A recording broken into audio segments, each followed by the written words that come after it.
Sabi Joey lang kahapon na. Kaya punta na pala ako. Hello guys, pure crab paste. Taba ng alimasag. O, ayan guys.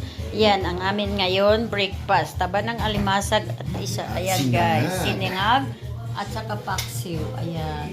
O, yung paksiw kagabi pa yan. Kasi, kumakain naman kami tira eh. O, ayan. Sino nga yung hindi kumakain ng pangalawang araw na? Mayroon. Alam ko parang mayroon na ayaw kakain na. Ayan guys. Ako nga, pangatlo pa Sarap. eh. Pang-apat pa nga eh. Basta okay pa kayo. Ayan.